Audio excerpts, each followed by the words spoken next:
Assembly Senate Chamber Programme Sound. This is the Northern Ireland Assembly Senate Chamber Programme Sound.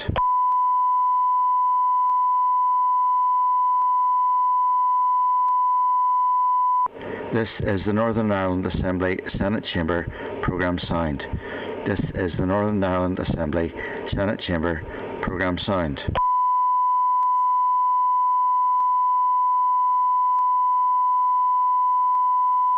This is the Northern Ireland Assembly Senate Chamber Programme Sound. This is the Northern Ireland Assembly Senate Chamber Programme Sound.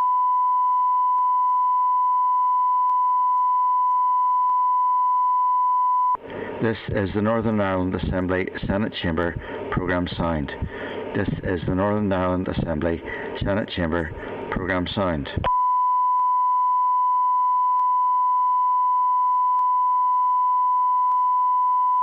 This is the Northern Ireland Assembly Senate Chamber Programme Sound. This is the Northern Ireland Assembly Senate Chamber Programme Sound.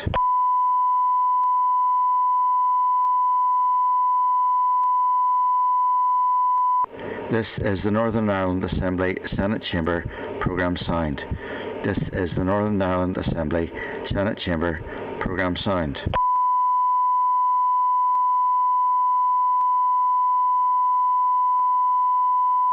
This is the Northern Ireland Assembly Senate Chamber Programme Sound. This is the Northern Ireland Assembly Senate Chamber Programme Sound.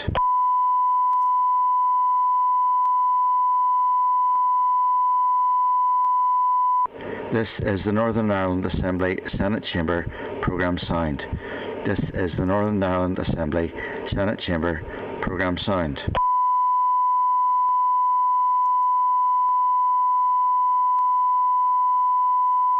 This is the Northern Ireland Assembly Senate Chamber Programme Sound. This is the Northern Ireland Assembly Senate Chamber Programme Sound.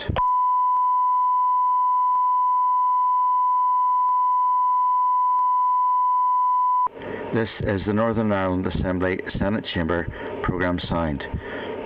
This is the Northern Ireland Assembly Senate Chamber Programme Sound.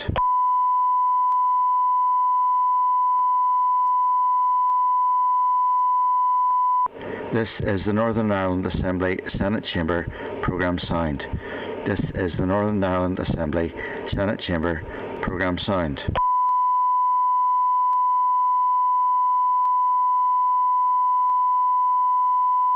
This is the Northern Ireland Assembly Senate Chamber Programme Sound. This is the Northern Ireland Assembly Senate Chamber Programme Sound.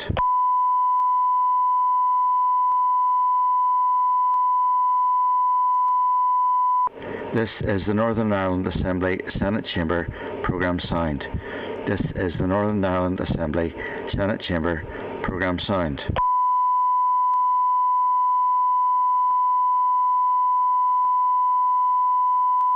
This is the Northern Ireland Assembly Senate Chamber Programme Sound.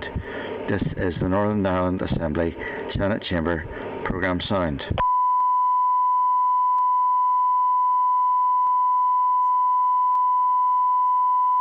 This is the Northern Ireland Assembly Senate Chamber Programme Sound. This is the Northern Ireland Assembly Senate Chamber Programme Sound.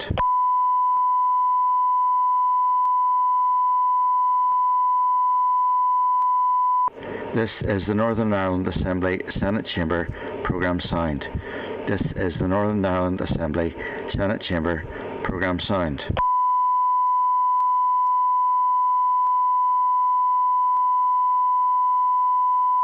This is the Northern Ireland Assembly Senate Chamber Programme Sound. This is the Northern Ireland Assembly Senate Chamber Programme Sound.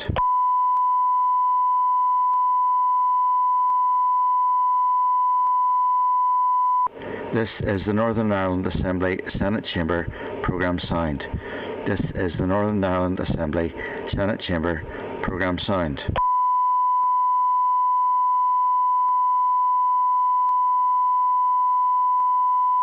This is the Northern Ireland Assembly Senate Chamber Programme Sound. This is the Northern Ireland Assembly Senate Chamber Programme Sound.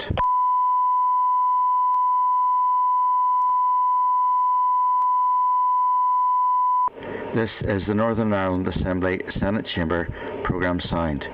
This is the Northern Ireland Assembly Senate Chamber programme signed.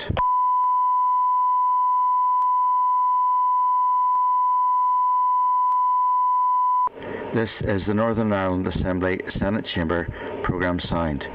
This is the Northern Ireland Assembly Senate Chamber programme signed.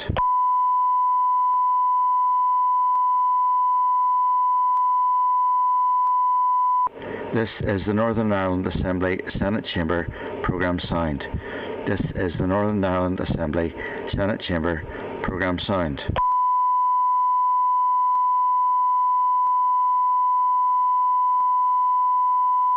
This is the Northern Ireland Assembly Senate Chamber programme signed. This is the Northern Ireland Assembly Senate Chamber programme signed.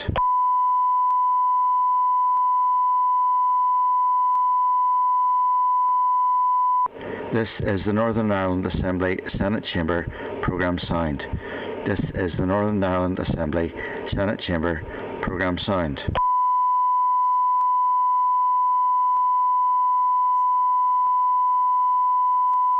This is the Northern Ireland Assembly Senate Chamber programme signed.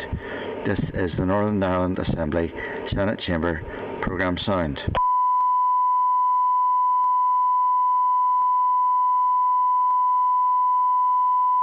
This is the Northern Ireland Assembly Senate Chamber programme signed. This is the Northern Ireland Assembly Senate Chamber programme signed.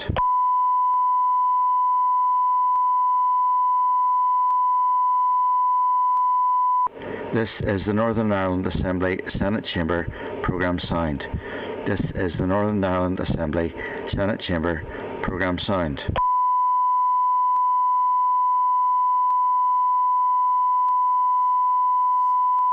This is the Northern Ireland Assembly Senate Chamber programme signed. This is the Northern Ireland Assembly Senate Chamber programme signed.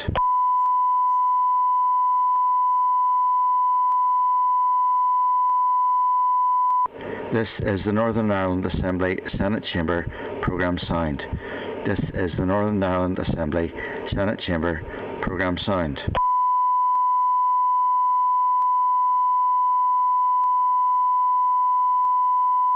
This is the Northern Ireland Assembly Senate Chamber programme signed. This is the Northern Ireland Assembly Senate Chamber programme signed.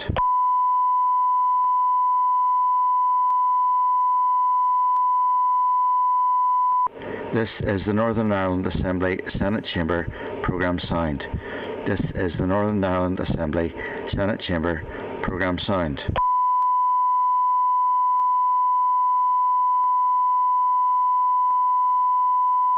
This is the Northern Ireland Assembly Senate Chamber programme signed. This is the Northern Ireland Assembly Senate Chamber programme signed.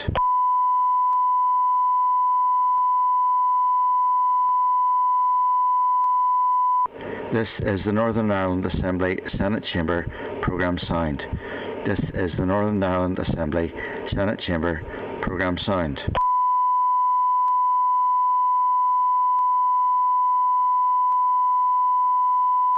This is the Northern Ireland Assembly Senate Chamber programme signed. This is the Northern Ireland Assembly Senate Chamber programme signed.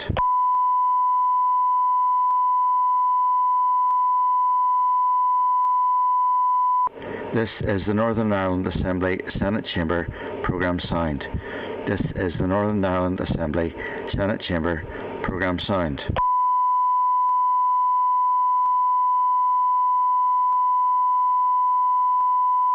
This is the Northern Ireland Assembly Senate Chamber programme signed.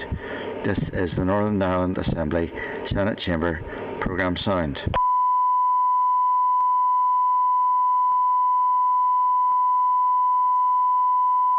This is the Northern Ireland Assembly Senate Chamber programme signed. This is the Northern Ireland Assembly Senate Chamber programme signed.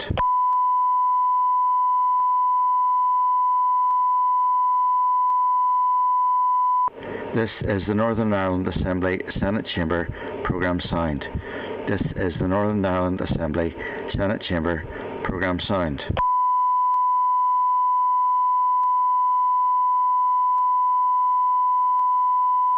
This is the Northern Ireland Assembly Senate Chamber Programme signed.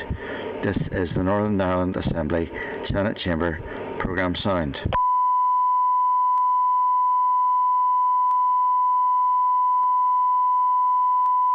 This is the Northern Ireland Assembly Senate Chamber Programme signed. This is the Northern Ireland Assembly Senate Chamber Programme signed.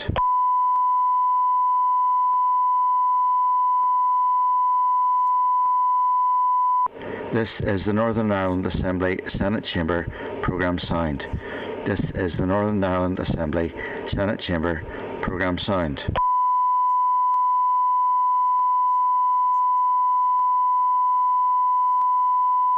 This is the Northern Ireland Assembly Senate Chamber Programme signed. This is the Northern Ireland Assembly Senate Chamber Programme signed.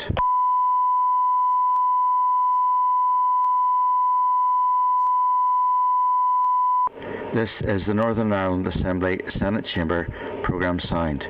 This is the Northern Ireland Assembly Senate Chamber Programme signed.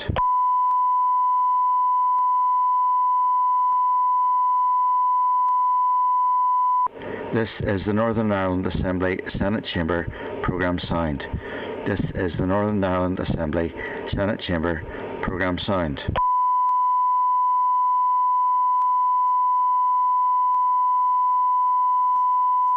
This is the Northern Ireland Assembly Senate Chamber Programme signed. This is the Northern Ireland Assembly Senate Chamber Programme signed.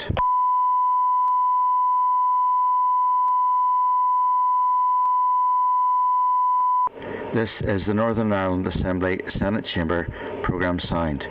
This is the Northern Ireland Assembly Senate Chamber Programme signed.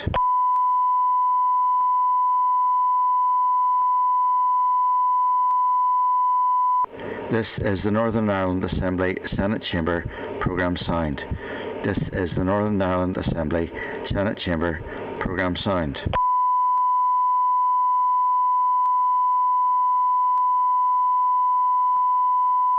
This is the Northern Ireland Assembly Senate Chamber Programme signed. This is the Northern Ireland Assembly Senate Chamber Programme signed.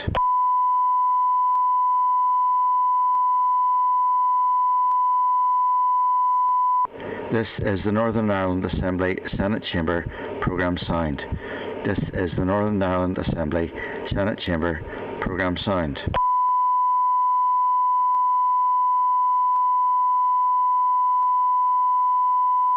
This is the Northern Ireland Assembly Senate Chamber Programme signed.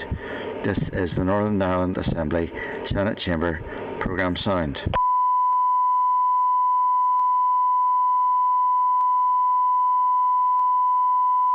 This is the Northern Ireland Assembly Senate Chamber Programme signed.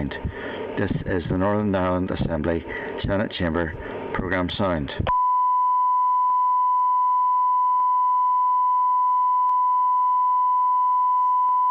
This is the Northern Ireland Assembly Senate Chamber Programme signed.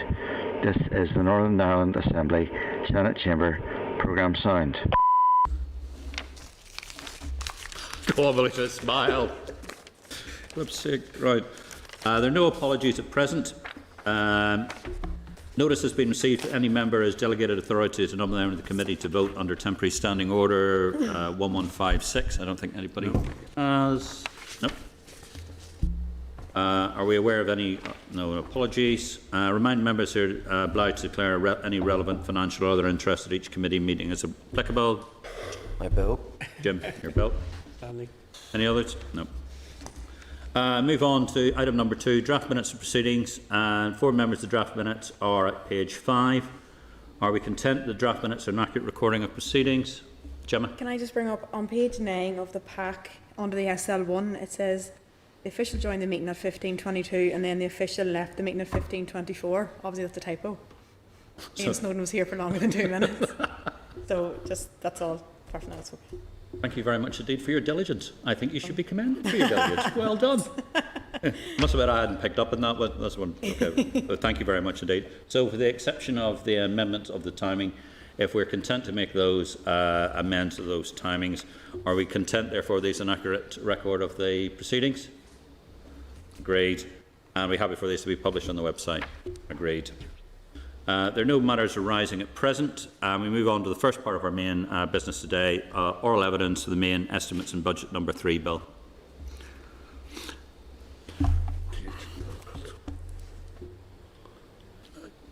Are we bringing Jonathan in via teleconferencing? Yep, it should be. Should be. Hi, everybody. Hi, Jeff. Hi, Barry. And we're just saying, Jonathan, could you hear us? Yes, I can hear Wave your you. hand. So you can also hear me. Yeah, we can indeed. You look scarily like Sam McBride, which will probably scare an awful lot of people around here, but indeed, but welcome and the rest of it. The following papers are relevant to this agenda item. The clerk's brief of the main estimates on page 16, the departmental briefing on the main estimates on page 20, and the Department of Finance briefing paper, Use of Sole Authority of the Budget Act, on page 446. Jeff, who's going to lead off? Barry, do that. Yeah. I'll start if that's okay. Yeah. So, good afternoon. The main estimates and associated budget bill are a regular stage in the public expenditure and legislative process whereby the Executive seeks the Assembly's approval in legislation for the spending plans for the financial year. What is less usual this year is that these are being brought to the Assembly much later in the year than would normally be the case. As the committee will recall, the urgency of the response required to the COVID-19 pandemic meant that the main estimates and budget number 2, had the main estimates and budget number 2 bill been prepared to reflect the Executive's opening 2020-21 budget position, it would not have provided authority for departments to access sufficient cash to deliver services in response to the pandemic, due to the unprecedented level of additional allocations being made by the Executive in response to the COVID emergency. The consequences of departments running out of cash under those circumstances would have been unthinkable. Jeff, just a quick one. Could you just, maybe you're coming to it in your brief, could you just say, with one thing we're not aware of, obviously, is the additional Barnett consequentials that were mentioned this week. And I think either the First Minister or the Finance Minister has alluded to the fact it's about an extra 200 million. If that's the case, what is the overall total we've actually had on top of what within the estimates are?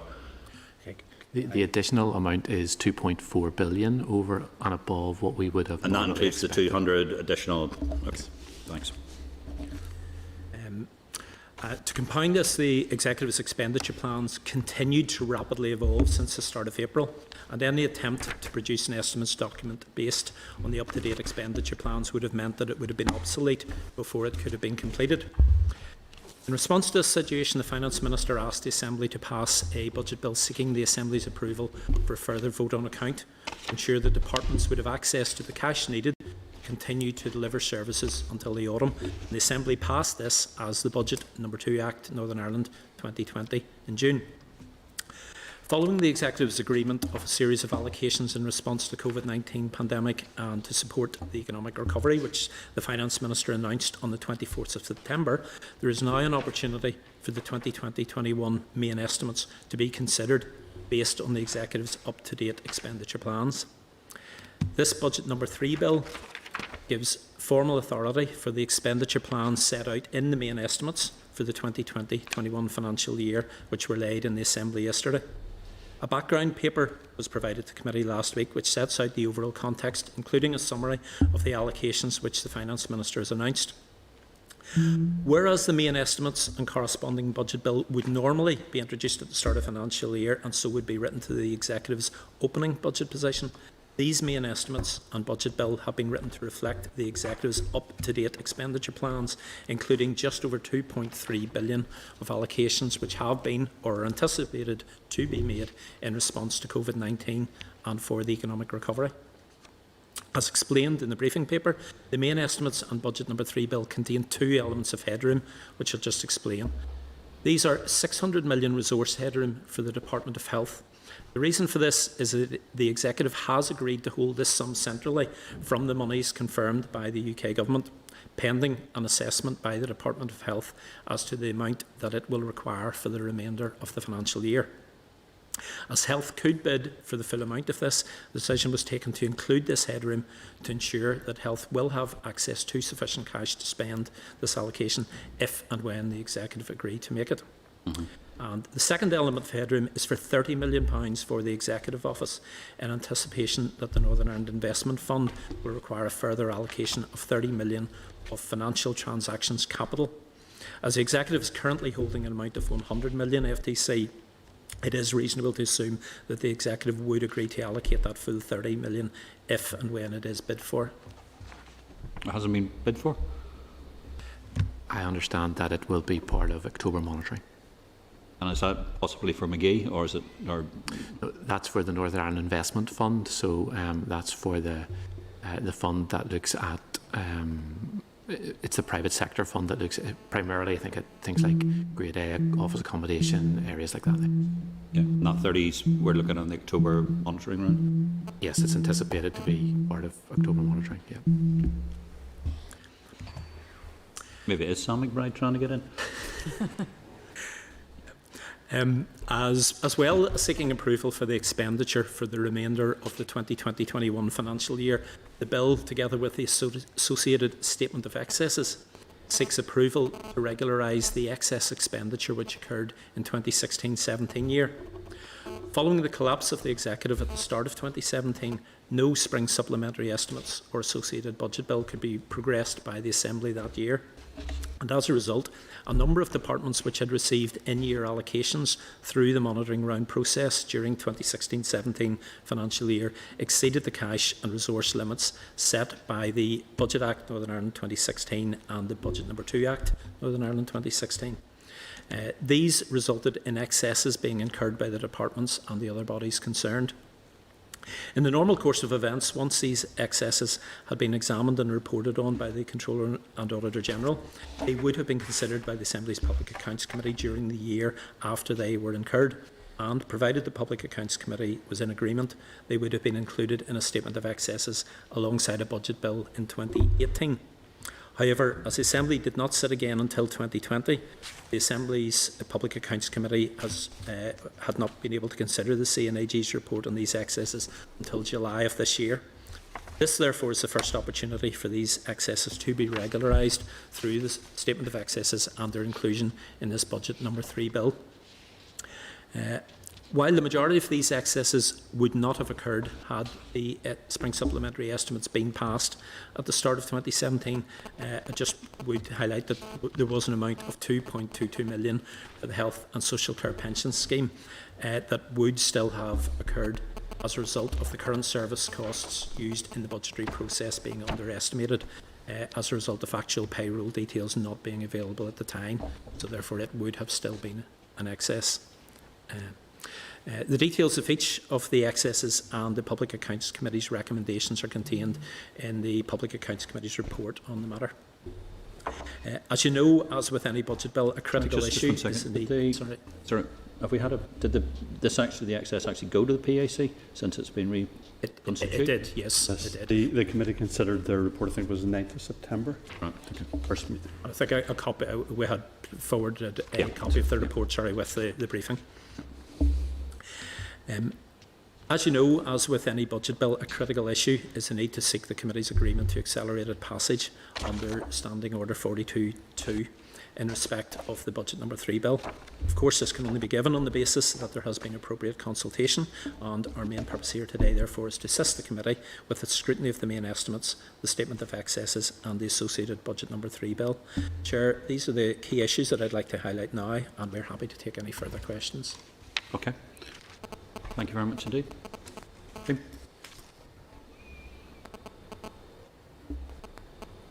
They're being remarkably quiet and sort of acquiescent today and the rest of it. I think our minds have been on other things this morning for some strange reason. Chair, I have a couple of questions. Yes, just please.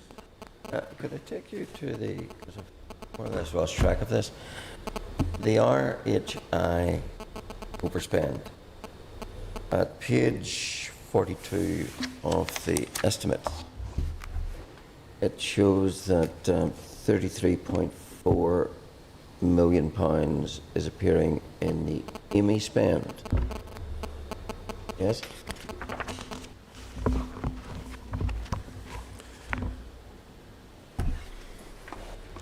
So page 42. Of the estimates. Yes.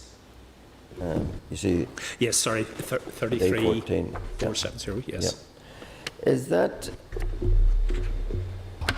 does that indicate that Treasury is still funding the AME on that, or is it an adjustment to Ardell to compensate for overspend? My understanding is that that is within the AME envelope allowed for RHI, and that the current profile on RHI, because of the cost caps, has driven it below the AME profile, and therefore there is no additional DEL spend at this stage. There's no additional DEL spend. So is that the ongoing total spend in this year on RHI? Yes. And that doesn't involve any overspend? It doesn't involve any breach of that AME cap. Right. Okay. Could I return to the ubiquitous black boxes issue? There still appears a number of those of quite substantial proportions. There is the 34 million in welfare, there's 8 million in good relations, and still there is 14 million in NI Screen. Did we not pass legislation on NI Screen? If I can just explain about Northern Ireland Screen, the 14.6 million that you see there is the amount that earlier in the year the Department for Economy asked the Department of Finance to agree to be included on sole authority of the Budget Act this year. That's the full expenditure on Northern Ireland Screen for the year. Since they asked for that approval, you're correct that legislation has now gone past. Now, the legislation was passed at the start of the year, but there was some additional approvals required before it came into force. It has now come into force, so we are now anticipating the Department for Economy to revise the amount that they are seeking approval on the sole authority of the Budget Act down. But as we didn't have that at the time that the main estimates were being produced, so I'm anticipating that when spring supplementary estimates are brought to the Assembly at the end of the financial year, that figure will be significantly lower than what it is at the moment. But that couldn't be done for these estimates? It wasn't able to get it done for these estimates. In regard to black box expenditure, which is expenditure under the authority of the Budget Act, Yes. that hasn't any other authority, the public money, managing public money is pretty clear that supply division has to give approval to all of that. Are all those approvals in place? They are, which is why, for example, because the approval that is in place at the moment for Northern Ireland Screen was for the 14 million amount. That approval now needs to be revised, but it hadn't been at the time that the estimates were. Can the committee see the letters of approval? We can provide those for you, yes. I'd be grateful if you would. And do those letters of approval, as you'd expect, because this shouldn't go on indefinitely, do those letters of approval require and comment on any timetable for regularising this expend? Some will. There would certainly be comment. Some of those areas, there will be a stipulation that DOF will expect legislation to have been put in place. 2-year period when you're meant to do it?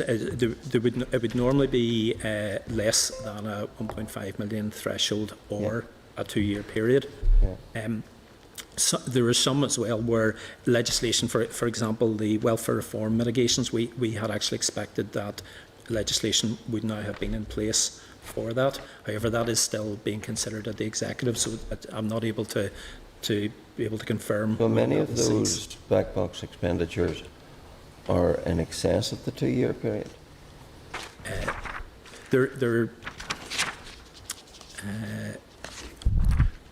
I know HMS Carolines is in excess of the 2-year period. This is one that we have been discussing with DFE recently. HMS Caroline closed to the public in March at the start of the pandemic. At the same time, there has been negotiations between DFE and the National Museum of the Royal Navy as to the long-term arrangements, because we were expecting the use of Sole Authority of the Budget Act to cease this year for HMS Caroline. Is there a line in the economy estimates for 420,000? There is, yes, or 450,000. 450,000. We had expected that use of the sole authority, for example, for HMS Caroline to cease this year because a new contract arrangement was due to being put in place with the National Museum of the Royal Navy, which would have meant that sole authority of the Budget Act would no longer have been required because there would have been a contractual arrangement in place. That hasn't happened, and we understand that Department for Economy and National Museum of the Royal Navy are currently in negotiations over what the future relationship would be.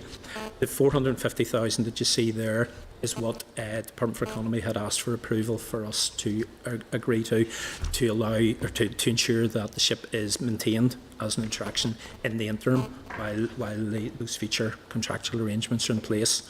So is that out to the end of the financial year or to the end of the year? Because I understand the contract negotiations are supposed to be finished, or I think the Minister has stated that it's the 31st of December is the cut-off date. You may be right. Now, apologies, I don't have the exact date, sir, but I know certainly that 450,000 is what. Sorry, I should have declared an interest as an ex-HMS Caroline rating from many, many moons ago. As soon as you said the word HMS Caroline, my ears pricked up. Yeah. Not that they're always attentive. I could actually join you in that. So Old Boys Club. Yeah. Sorry. Sorry, that is what the Department of Economy have told us for the remainder of this year, to ensure the maintenance of the ship pending the confirmation of what the future relationship will be with the National Museum of the Royal Navy.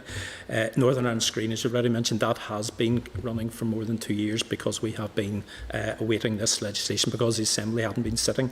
As you know, that legislation hadn't been able to be progressed, but it has now been put in place, so that will end this year. Now, the expenditure up to the point at which the legislation came into force this year will remain on sole authority of the Budget Act, but that. Could I just ask you about the almost 8 million of black box on good relations, page 219 of the estimate? Likewise, the Social Investment Fund has been, this relates to the Social Investment Fund, and this likewise has been running for more than 2 years.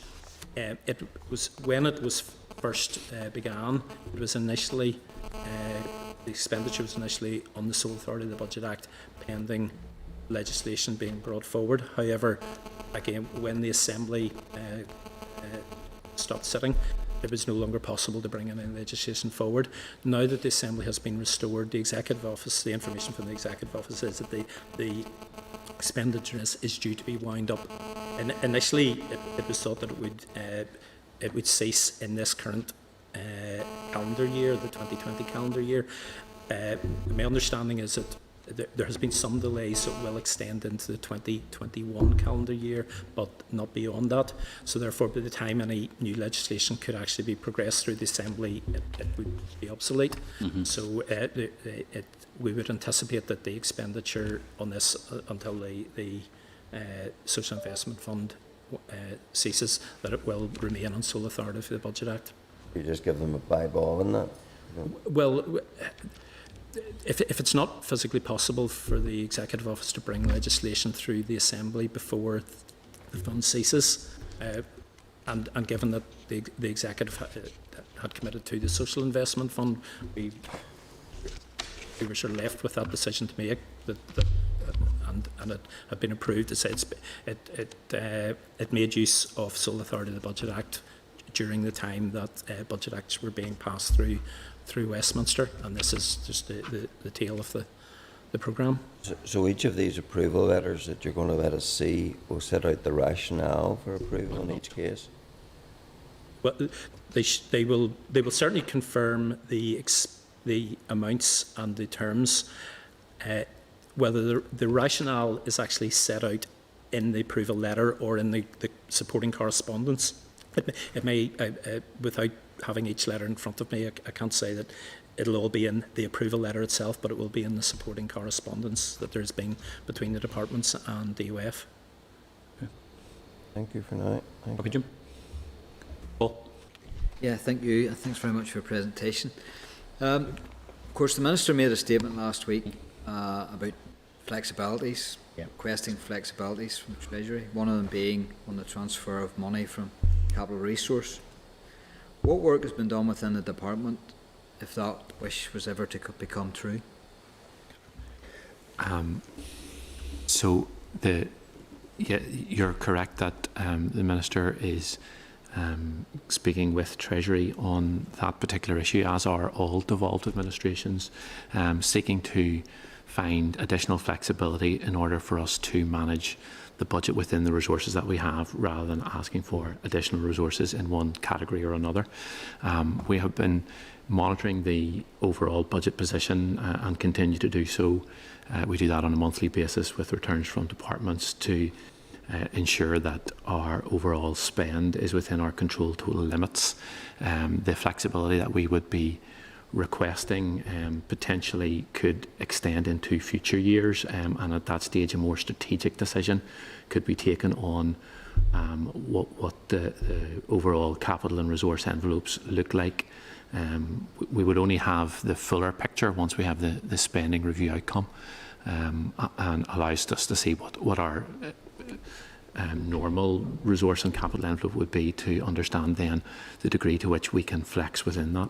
But it gives us an opportunity to respond quite dynamically to changes that might be last minute. If I can give you an example of in March, where we did not have that flexibility. There was an overspend on our an underspend on our capital, which we could have managed a little bit more dynamically had we been the ability to do a little bit of flex there. What's the status of the CSR at the moment?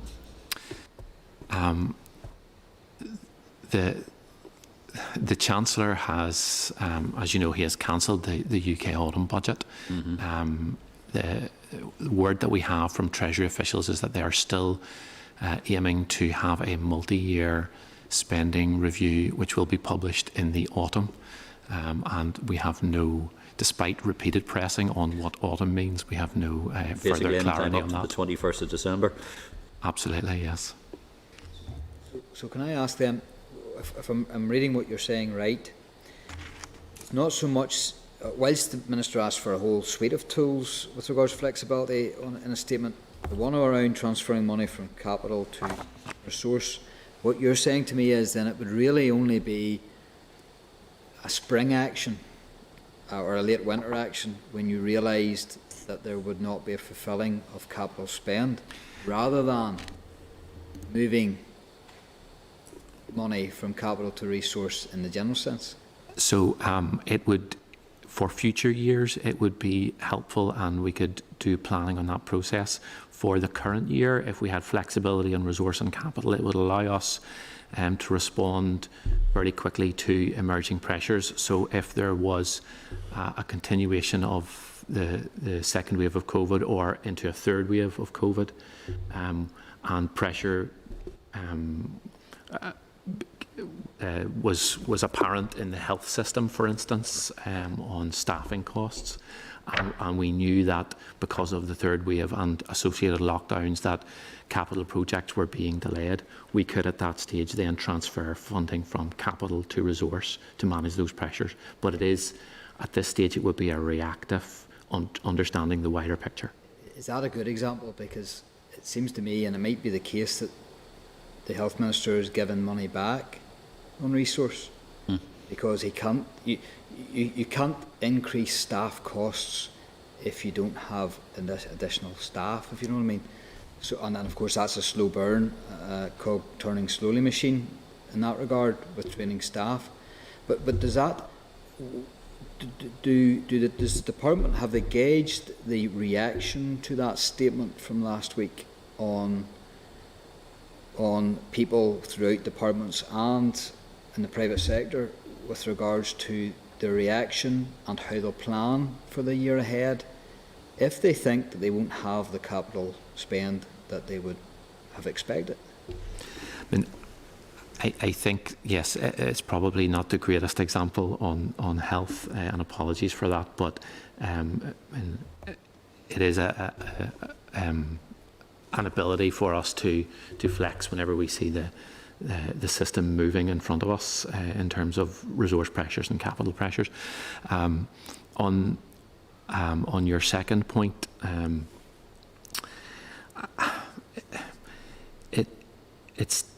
it's not easy to tell. It's difficult to tell at this stage, but certainly departments, we are engaging with departments, as I say, on a monthly basis and informally on a much more frequent basis to understand what their capital and their resource costs look like. They provide returns which we then forward on to the committee here in terms of forecast outturn to say what they're indicating they're going to spend up to the end of the financial year. And once we, this is, the Minister wants this as an option rather than a we will do something with this if we get it. But it certainly is something that we would like to have effectively up our sleeves if things changed or the dynamic changed within the public expenditure system. But surely if you're requesting for that flexibility, you must have uses for it. So let's say, for instance, would the Finance Minister decide to populate a business grant scheme with capital spend? The potential is, I mean, I guess we're talking a little bit in hypotheticals, but the potential is you get to February and there's a further lockdown. Capital spend has been pulled back because people can't get onto building sites, projects don't go forward, and there is real need within the business sector. At that stage, then absolutely that capital to resource flexibility would be, we could kick that in at that stage, provide the grants to businesses, and then without kind of detriment to what has already happened in terms of the reduced capital assessment.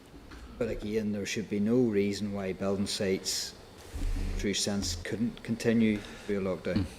Yes, absolutely. I mean, it's just an example, and it depends on, I suppose, what ultimately is happening on the capital side of things towards the end of the year. We're keeping that under control or under monitoring. With regards to your budget process for this year, for the budget next year, what processes are ongoing and have been completed to date? So we are looking at departmental returns. So departments themselves have provided information to our department on what their bids for the next 3 years look like, and we are looking at those and starting to do an assessment of those. We'll not be able to do much more in terms of looking at the overall context until we get the outcome of the spending review, which will set the budget envelope for future years. But we are working with departments on their needs.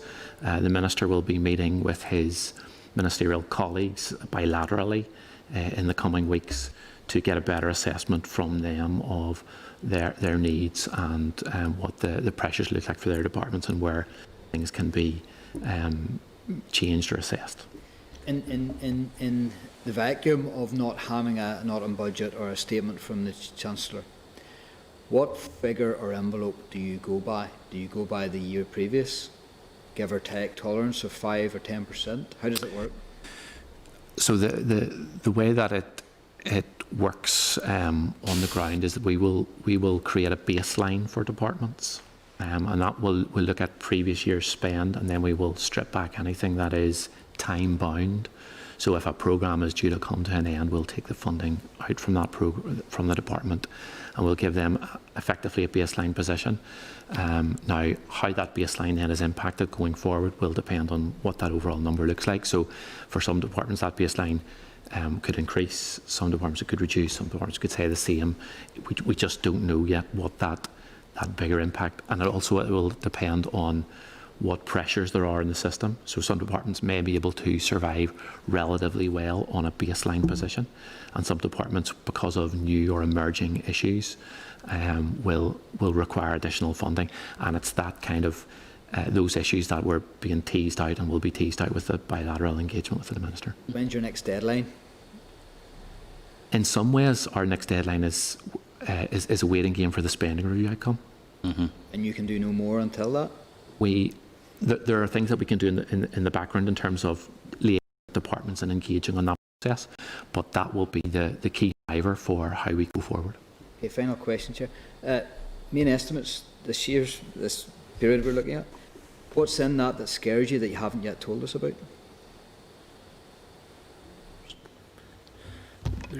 Nothing in this document that scares me. Without betting about the bush, the big concern, I'm sure, for everybody is what is going to happen with COVID.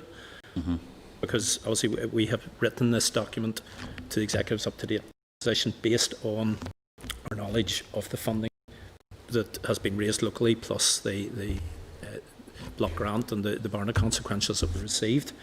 And if something happens after this that requires a further increase in public expenditure, then that's going to create a problem. And Like a lockdown that was announced this morning? yeah, well, and it's the expenditure that goes with the lockdown. In that the lockdown itself doesn't actually, it's in itself cost, but it's the expenditure that will then be needed to support the economy. But just unpack that a bit, because it was quite interesting, sort of the comment that said, look, you're now getting monthly returns from all the sort of the departments. So in essence, then trying to wait for monitoring rounds coming in that we never seem to see until it's well past the point, you've probably got a very good handle now on where the pressures are, but also where the underspends are. So which departments at the moment have we got headroom in?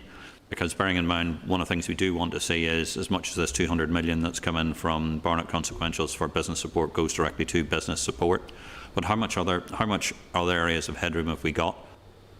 Because I think you must have a fairly good idea of it now, because look, the chances of us getting substantial capital spend done between now and the end of the financial year, I think, are rapidly diminishing. So we must have an idea of that envelope at the moment. So part of that analysis will also then feed into the likes of October monitoring.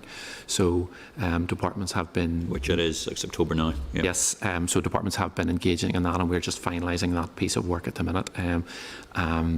There will be, from departments, there will be reduced requirements, and that is an effect of looking at what they're potentially spending through the year and saying, well, obviously they're coming up short in some areas, and that then is presented back to the Executive for redistribution. So we are looking at those numbers now and finalising those with the Minister, and we would hope to be in a position to inform the committee of that next week.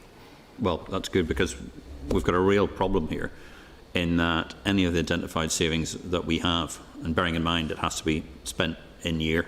Yes. So the amount of pressure that will be on to departments to look, unless we can get some kind of arrangement with the Treasury, and one of the questions that we'll ask the committee after this is, are we content to support the Minister in his attempts to allow a greater flexibility in transfer of funds from the Treasury? But we'll discuss that afterwards. But I think the key question is that there's going to be an awful lot of pressure to either spend the resource that we have or allocate it to the departments that are actually going to need it in the short period of time. And I think, as Paul and many members here will be alluding to, there is real issues now within the business community of that business support through that period. But what we don't want to see is something like we end up having to hand back 100 million quid come sort of April because we haven't been able to profile it enough or quick enough to do it. And we should be really getting those answers fairly soon, and we'll be quite keen to get the response from the Minister on that next week. Yeah, we're very conscious that there's a balance to be struck here in terms of getting funding out and supporting and understanding then that there may be further periods of uncertainty going forward in the financial year where we may need additional funding. So the Minister is very aware of that position, and I think part of October monitoring will be looking at how we support businesses that have been impacted and will be impacted from Friday. Yep, okay. Pat? Thanks very much. Suppose it's just to help me for myself. I've tried to understand that clause which should put down the Department of State and Standing Order 42.2. that the committee must ensure that the budget bill is given accelerated passage. Is that the case? Is that the case? That its budget bill is given accelerated passage, that it has to be, that the committee must ensure that the budget bill is given accelerated passage. The budget bill cannot proceed by accelerated passage Okay. without the agreement of the committee, which is the point I was trying to make. Yeah. Sorry, apologies That's all right. if the wording That's all right. was ambiguous. And are you fairly comfortable that we have got all of that consultation which we require? I mean, that's part of the process is today as well, and you've been very open with it, but are you comfortable that we've got it all there? Well, You know what we're like, Barry? Up through the chair, behave, you, behave. I'm conscious that I myself and my colleagues have been to the committee on a number of occasions this year to explain, and I hope you feel that we have. No doubt. You're like old friends. You're like old friends. And Chair, we do thank the committee for it. Oh, We do well, thank the well. department for it. Oh.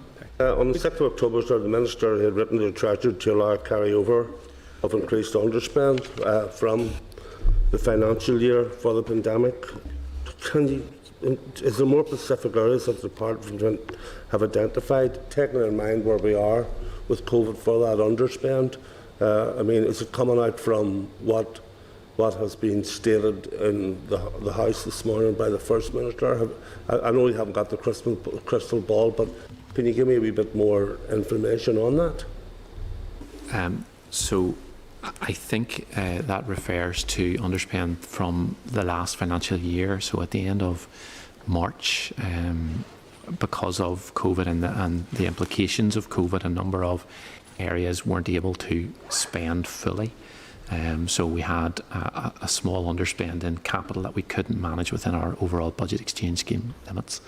That underspend then we pressed Treasury, and we have asked Treasury to consider carry forward of that to allow us to fully utilise it. Treasury have indicated that they will consider that as part of their supplementary process, estimate process, which is coming up November, December time. So we'll be working with Treasury Yeah, to. that's good. So if Treasury are minded, if Treasury's not minded to grant any additional flexibility, other assurances can be given that the areas of underspend will be surrendered early in this financial year in order to allow for timely reallocation to minimise the risk of being lost back to Treasury. Because I mean, there's one thing that they understand, look, we have to lose anything going back. I'm sure we've all common ground on that. Departments are required to provide us with as early indication as possible of their reduced requirements. So anything that they cannot spend, departments are required to surrender that to the centre for reallocation. We have and continue to press departments in our regular meetings with them on what they can and cannot spend, especially now because of COVID. So we are making sure as much as we can. One just a small one, just for myself again. The Department stated that there is a high degree of certainty that the Northern Ireland the Investment Fund can use up to 30 million on FTC funding. Given the difficulty in using that funding before in the past, I mean, is the Department certain of this? The 30 million for the investment fund, yes certain. Okay. The investment fund, we're currently looking at the memorandum of understanding between the investment fund and the NICS, and yes, that will be transferred. No, just when we're on this, the FTC, one of the things I've noticed, I think was something that was mentioned in the Assembly, I need to check Hansard to be correct, but it was the issue to do with funding for the University of Ulster for, I think it was the extra 30 million, was it? So there was 80 million. Oh, 80 million. But it's not going to the University of Ulster, it's going to the Strategic Investment Board for then, why, I'm a bit confused by that. I was going to say, sorry, the reason is most departments don't actually have the statutory authority to make loans. Yeah. One of the organisations within government that does have that statutory power is the Strategic Investment Fund, or Strategic Investment Board. So for a situation where financial transactions capital loan is going to be made out, we have made use of the Strategic Investment Board to channel the loans out. But the department with responsibility, still remains accountable for the All right. for the project for which the loans are being made. But it's simply it's a matter of And so there's an MOU between the university, the Department of the Economy, and the SI and the Strategic Investment Board, Yes. and that sets out quite clearly sort of financial Yes. responsibility and Yes. accountability. Yes, and accountability particularly. Yes, And we got a copy of that anywhere? we can provide you with that. Yes. I know, it just seems quite unusual because it seems to be the SIB. It used to be Invest NI, seemed to be the avenue for disbursement and distribution of funds, but at the moment the SIB seem to be cropping up fairly regularly. Everything from looking for a replacement for the head of the Northern Ireland Civil Service to funding universities. Quite unusual way of doing things. Sorry, just an observation. Matthew? Thank you, Chair. Lisa, do you want in? I wanted to ask a bit more about financial transactions capital, if I may. Just so I'm absolutely clear about where we are with it.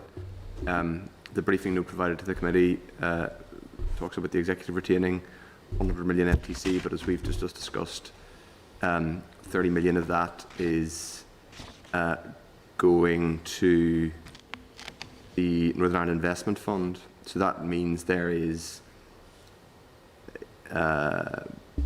notwithstanding any further allocations, 70 million of outstanding unallocated FTC that has to be spent before the end of this financial year. Yes, that's correct.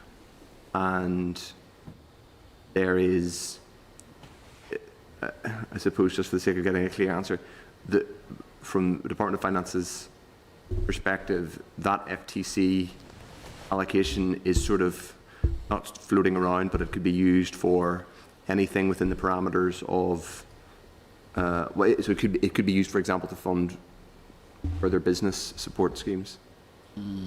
So yeah, financial transactions capital can be used for loans to or equity in the private sector. It has to be. I realize it has to be a financial transaction rather than a grant.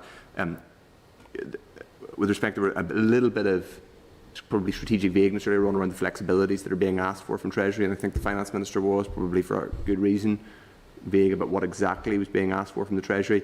Are you specifically asking for? Are there any flexibilities being asked for around FTC, converting that to either conventional capital or DEL, which would be quite unconventional to mix my...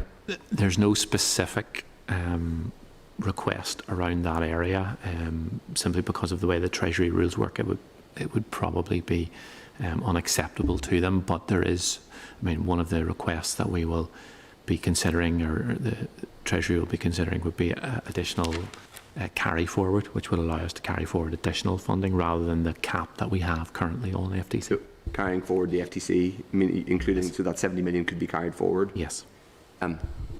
Is there any active work going on in the department or elsewhere in the executive that you're aware of, looking at how that money could be dispersed as loans to business, further to this morning's announcements, or, you know, as equity or whatever? I am aware that Department for Economy are looking at different ways to support business, and they are aware of the financial transactions capital that's available. But obviously, as Barry said, there are only certain institutions within the Northern Ireland Civil Service that have the VIRES to make loans. Do you know if that work was going on, like, has that work been going on through the summer, or is it something that began more recently as we realised we would have to have a further significant, like in the last couple of weeks when we realised we're basically going to have a further significant series of financial support packages? Certainly the Department for Economy have been considering how best to support business right from the get-go on this. But does that mean, that they've been looking at the whole way through, but have they started looking specifically at the FTC in the last few weeks, or was that being looked at in the summer? No, they had been aware of that from the start of the summer, yeah. Okay, thank you. I think it would be worth actually saying that financial transactions capital has been around for quite a number of years. This isn't something unique to this current financial year. One of the reasons why the Northern Ireland Investment Fund was set up was actually because of the difficulty that simply spending using it. Was as an avenue to get it out to business. And just on and I know it'll be covered somewhere in a minute, but in terms of our RRI, like our borrowing power, basically, what sort of, where are we in this financial year in terms of our borrowing headroom? To date, we have not borrowed on ORI this financial year. So how much could we borrow this financial year? Up to 200 million. So there's 200 million that we could, and that would be via the, I don't know, how's the interest rate on that worked out? Is it sort of what the DMO is getting from? Through the National Works Loans Board. Public Work Loans Board, yeah. Public Work Loans Board, yeah. But that is obviously sort of, it's connected to whatever to the price of sovereign debt at any given moment. Yes, it changes daily. Yeah. So if the DMO have an auction for UK sovereign debt that is very low, which it is at the minute, then we can be assured that the price. Okay. Do you know if there's something? Do you know if any work is going on at the minute to look at us making use in year of our borrowing power in order to support affected businesses? It's something that is certainly that's something that is being considered, but at this stage, we are concerned that departments will not be able to fully utilise their capital budgets at this moment in time. So injecting further capital might not be the best way to do that. So it's something that we have in our minds. We understand that power is there, and it may be something that we are able to utilise towards the end of the year as a tool to manage our budgets. But at this stage, there's no plans for big capital injection through RI borrowing. I know it's because you're going to use RI on capital spending, but is there a work of joining up going on where you're I suppose is the direct answer, you can give me a direct answer to this. Have people considered the possibility of, if you get agreement from the Treasury to do more, to have more flexibility around capital, you then open up, if you basically have a general permission, as it were, from the general flexibility on either a capital current switch or push, carry forward, you then know that you don't have to, that your capital allocation isn't your capital allocation, that it can be current spending, that you then get out the RRI credit card, to use a fairly lurid analogy, and spend on that. Do you know what I mean? Are you thinking about that? That is one of the thought processes. Obviously, RRI borrowing will attract a resource interest charge going forward as well. So there's a repayment element to it that we have to factor in longer term as well. But certainly that particular thought hasn't escaped me. Okay, so you're thinking about it, but you're waiting to get permission from the Treasury first to see before you commit to. I mean, ultimately,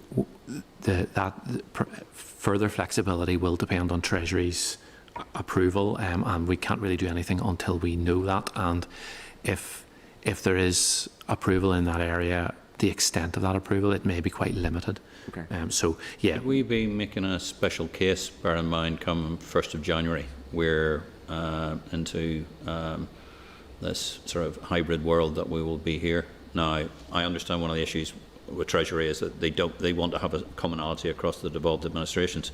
But of course, we are in a different situation because we will incur substantial costs of sort of the border down the RFC and the impact that's going to have on businesses and the rest of it. So actually, there is potential now to be making a case for us to give us additional flexibility to be able to support business and the rest of it, just provided we don't get into the whole state aid bit. But is this stage of the conversation, has this begun, particularly with Treasury? Because if we tie it to what the other regions do, we're going to be still having this discussion at the end of leading up to the end of the financial year, and many things will have moved on for us. Yeah, the costs of implementing the protocol have been discussed with Treasury, and the Minister's been very clear that should there be costs of implementing the protocol, We've got a delta of that yet? What the likely costs that we're putting through to? I mean, they come in sort of two broad areas. The first one is very much on the what they call the phytosanitary, the checks on animals and so on and so forth. I'm not aware offhand of the amount, every cheese but we get, add 50 quid to it and multiply it by a factor of 100. Yeah. Yeah.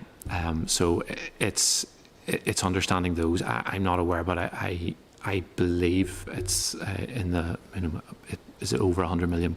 Yeah. Just so I don't want to really put you in the space, but maybe for the Minister next week, one of the questions that we might raise with the Minister, look, this is an important figure, and it's a figure we need to be sort of discussing now, because time is very rapidly marching on. Yeah, absolutely. And the Minister has sent those figures to CST. I just don't have them to hand, so absolutely the Minister will be able to. Good, I'll go to that as well. Matthew, any more? That was, I guess it was really, but my one final question is on the flexibilities point around the capital current switch or the push, the flexibilities you're asking for. Would you expect to find it before the spending review, or? Certainly the Minister is meeting with the Chief Secretary of the Treasury and his devolved counterparts next week, where he will be pressing that particular issue. It may be that if, and it's a big if they agree to any further flexibilities for the devolved administrations, it might be wrapped up within this spending round announcement. Okay. Okay. Any other comments? Just a final one just before you go, and I probably don't have the answer to that. We've been told with the internal market bill, but there's also the other thing we need to be watching out for, particularly it's important for Northern Ireland, is the finance bill. Do we know where we are with the finance bill? No, not aware. Okay. Sorry, Because obviously we've been told, there's one set of sort of potential derogations and the rest of it coming with the internal market bill, but then we were going to get more details within the finance bill. The finance bill was going to add more detail to sort of the bits and pieces, but again, it's October and I haven't heard anything. I just wondered if you'd heard anything about the finance bill. sorry, I'm not cited on that. Apologies. Maybe just when you're talking to the Treasury, you might sort of give them a Add it to the gentle, list. hello, it's us, remember? Okay. Team, thank you very much indeed, and thank you very much indeed for coming along, and as usual, it's a pleasure, and thank you. Okay, cheers, thanks very much indeed. Team, there's two questions have come out with this. The first one was, does the committee want to support the Minister in seeking capital to resource flexibility? And should that be something that we as a committee should be sort of saying we would wish to lend our support to the Minister in trying to achieve this? I think that's a great idea. And my perspective on this is that, bearing in mind what we're having to deal with in Brexit, what we're having to deal with COVID and the rest of it, and quite frankly, I don't see how we're going to spend the capital between now and the end of the financial year, and I would rather see us being able to have some flexibility that we can support small businesses or medium-sized businesses if we could. So I would just like to say, if we would like to say whether anybody would like to second my thing and say we would like to support the Minister on it in his approach. So, Just on that, Chair, I would urge caution in this, because the Minister's statement last week sent a shockwave through a lot of the private sector. So I would worry, again, I understand you would support flexibility, but until you see a decision by the Minister in using that flexibility, that's where I would fall down. maybe take a different approach. The Minister's coming to speak to us next week. Maybe we can ask this Minister what his views are, and ask him what he's planning. I think would we be content with that? Yeah, I think so. Yeah. Okay, thank you. Right, the second question is whether we are content to take a decision on granting accelerated passage to this bill. I see looks of a degree of incredulity around the committee.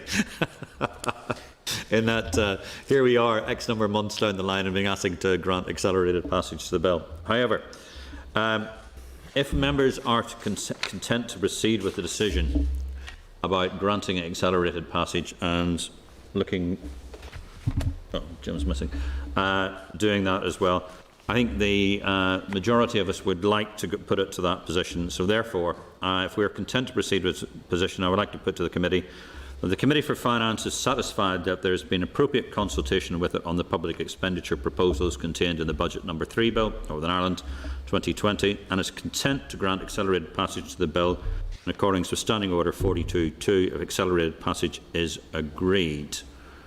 Agreed. Agreed. I'd also like to seek agreement the committee writes to the Speaker to reflect the sentiments and expressed and highlighted that on the basis it's not prejudicial to future budget processes, because here we are in October with the main estimates, And yes, there has been COVID, but we should have been in a position to produce sort of more detailed procedures long before this. And if we do want to get ourselves into a regularised budget process, which I think would be the intent of this committee, and indeed probably the intent of everybody in Northern Ireland, I think I would be quite like to write to the Speaker on that basis if we are content. Lisa, content? Agreed. Good. Agreed. Thank you. I'm now going to move into closed session. Programme signed. This is the Northern Ireland Assembly, Senate Chamber. Programme signed.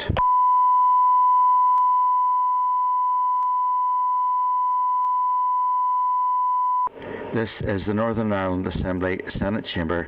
Programme signed. This is the Northern Ireland Assembly, Senate Chamber. Programme signed.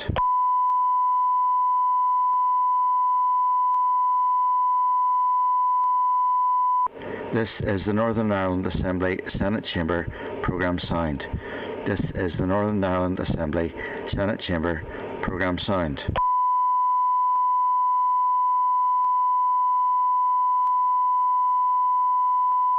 This is the Northern Ireland Assembly, Senate Chamber.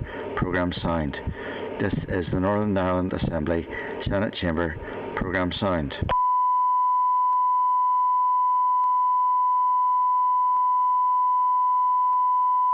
This is the Northern Ireland Assembly, Senate Chamber. Programme signed. This is the Northern Ireland Assembly, Senate Chamber. Programme signed.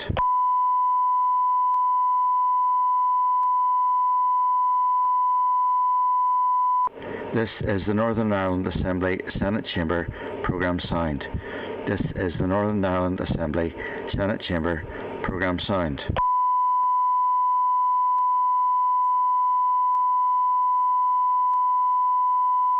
This is the Northern Ireland Assembly, Senate Chamber. Programme signed. This is the Northern Ireland Assembly, Senate Chamber. Programme signed.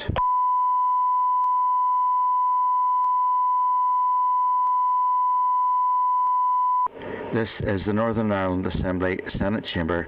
Programme signed. This is the Northern Ireland Assembly, Senate Chamber. Programme signed.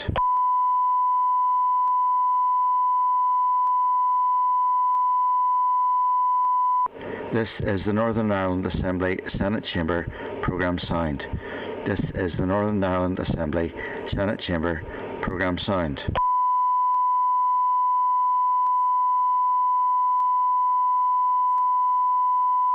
This is the Northern Ireland Assembly, Senate Chamber.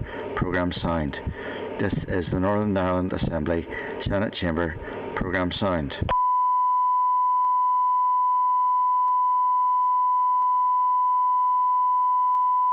This is the Northern Ireland Assembly, Senate Chamber.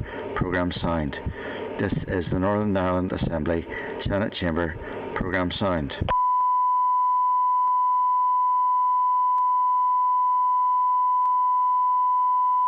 This is the Northern Ireland Assembly, Senate Chamber. Programme signed. This is the Northern Ireland Assembly, Senate Chamber. Programme signed.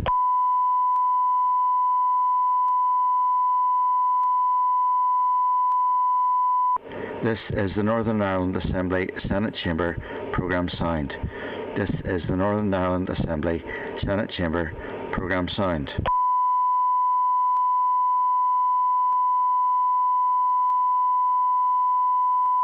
This is the Northern Ireland Assembly, Senate Chamber. Programme signed. This is the Northern Ireland Assembly, Senate Chamber. Programme signed.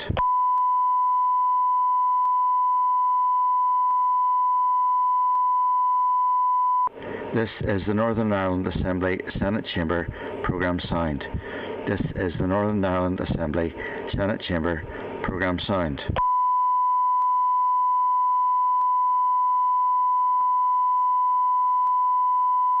This is the Northern Ireland Assembly, Senate Chamber. Programme signed. This is the Northern Ireland Assembly, Senate Chamber. Programme signed.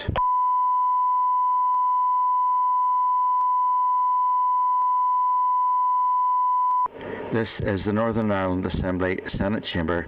Programme signed. This is the Northern Ireland Assembly, Senate Chamber. Programme signed.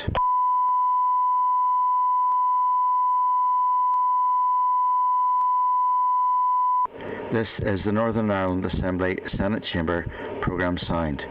This is the Northern Ireland Assembly Senate Chamber programme sound.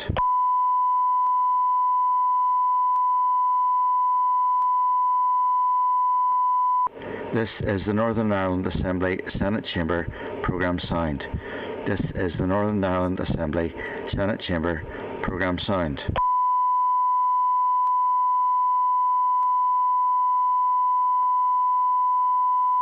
This is the Northern Ireland Assembly Senate Chamber programme sound. This is the Northern Ireland Assembly Senate Chamber programme sound.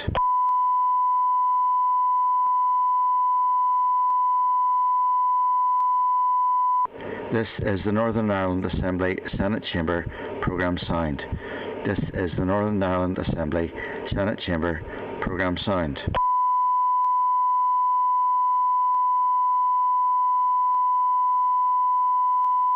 This is the Northern Ireland Assembly Senate Chamber programme sound. This is the Northern Ireland Assembly Senate Chamber programme sound.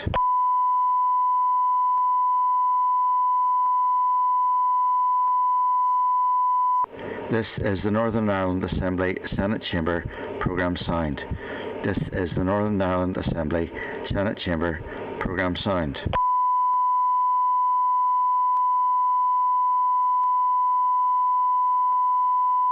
This is the Northern Ireland Assembly Senate Chamber programme sound.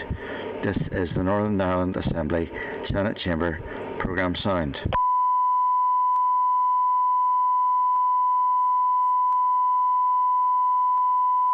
This is the Northern Ireland Assembly Senate Chamber programme sound. This is the Northern Ireland Assembly Senate Chamber programme sound.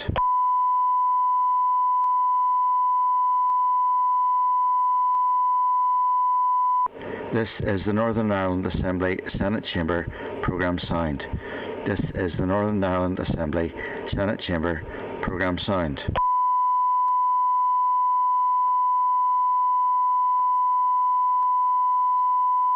This is the Northern Ireland Assembly Senate Chamber programme sound.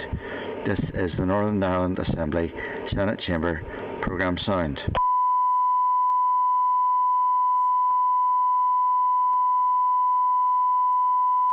This is the Northern Ireland Assembly Senate Chamber programme sound. This is the Northern Ireland Assembly Senate Chamber programme sound.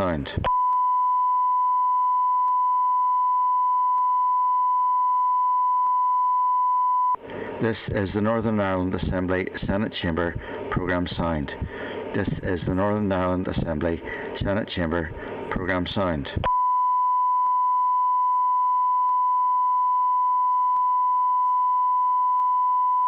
This is the Northern Ireland Assembly Senate Chamber programme sound. This is the Northern Ireland Assembly Senate Chamber programme sound.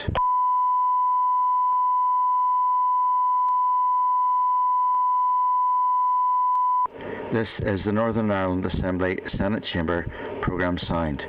This is the Northern Ireland Assembly Senate Chamber programme sound.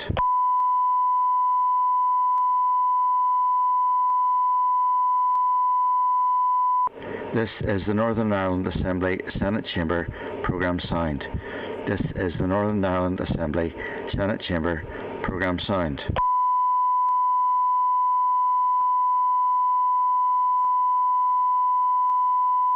This is the Northern... There we go. Ladies and gentlemen, we're now moving on to item number 6 on the agenda, Functioning of Government Miscellaneous Provisions Bill, formal clause-by-clause consideration. I'd like to inform the members that the session has been recorded by Hansard. I'd like to draw the members' attention to the following papers relating to this agenda item. The Clerk's Brief, formal clause-by-clause on page 456. Functioning of Government Miscellaneous Provisions Bill on page 467. The Functioning of Government Miscellaneous Provisions Bill Explanatory Memorandum, page 475. Functioning of Government Miscellaneous Provisions Bill Notice of Amendments, page 481. Notice of withdrawal of amendments for the consideration stage of the Functioning of Government Miscellaneous Provisions Bill tabled at page 3. Notice of amendments for the consideration stage of the Functioning of Government Miscellaneous Provisions Bill tabled at page 5. I'd like to remind members that they're now at the formal clause-by-clause stage. It is an essential part of the committee's duties and is needed for the preparation of the committee report. I'd like to advise members that the committee will proceed through the clauses and I will be putting the questions formally. Remind members that during formal clause-by-clause consideration, deliberations or discussions on clauses are now concluded. Okay. Inform members where there are amendments, the question on the amendment will be put first and the question on each amendment that introduces a new clause to the bill will be put at the relevant point. Okay. Please bear with me.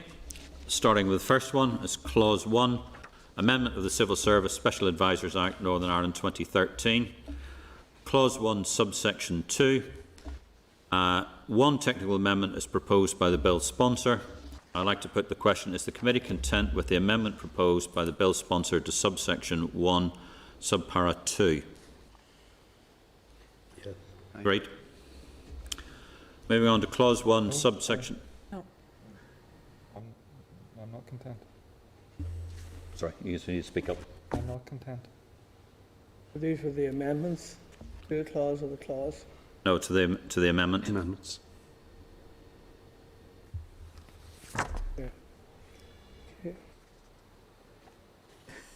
I think that in our case that we don't really have to vote on the amendment when we actually are voting against the clause in itself.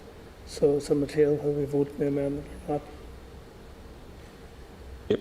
Is that correct? Chair, do you want to put the question again? Yeah, sorry, I'll put the question again. I put the question, is the committee content with the amendment proposed by the bill sponsor to subsection 1, subpara 2? Agreed. Agreed. Agreed. Okay. Clause 1, subsection 3. Two amendments are proposed by the bill sponsor to retain the principle that a minister should be responsible for the conduct of their special adviser. One further amendment is proposed by the bill sponsor at page 1, line 14, to reinsert a previous process for special adviser appointments which was contained in the previous Code of Appointments but removed from the revised Code. I put the first question, is the committee content with the amendment proposed by the bill sponsor to subsection 1, subpara 3, line 1, line 12? Agreed. Agreed. Agreed. Second question, is the committee content with the amendment proposed by the bill sponsor to subsection 1, subpara 3, line 1, line 13? Are we agreed? Agreed. Is the committee content with the amendment proposed by the bill sponsor to subsection 1, subpara 3, page 1, line 14? Are we agreed? Agreed. Great. If we move on to Clause 1, subsection 4, as there are no proposed amendments to this subsection, it will be considered as part of Clause 1 overall. Clause 1, subsection 5, as there were no proposed amendments to this subsection, it will be considered as part of Clause 1 overall. Clause 1, subsection 6, advise members that the bill sponsor is proposing an amendment at page 2, line 9, to make clear that the subsection applies specifically to special advisers. The bill sponsor is proposing a technical amendment at page 2, line 12. I put the question, is the committee content with the amendments proposed by the bill sponsor to subsection 1, subpara 6? Are we agreed? Agreed. Therefore, we're on to Clause 1. But the question, is the committee content with Clause 1, subject to the amendments proposed by the bill's sponsor? You're opposed. Agreed. So therefore, we take a formal vote at this stage and record the vote. All those in favour of Clause 1? Sorry, just Clause 1, subject to the proposed amendments. Oh, sorry, it's Clause 1, subject to the proposed amendments. I am glad you're here. Clause 1, subject to the proposed amendments. Against? There we go. Now, if we move on to Clause 2, Amendment of the Civil Service Commissioners Northern Ireland Order 1999. Advise members the bill sponsor is proposing two amendments to Clause 2 to change the approach to achieving the objective of reducing the number of special advisers in the Executive Office to 8 to 4. The bill sponsor is proposing an amendment at page 2, line 18, to change the wording of the bill so that the First Minister and Deputy First Minister may appoint 2 special advisers each. This currently stands at 3 each, and the proposal in the bill as drafted was for 1 each, with 1 special advisor for each of the junior ministers.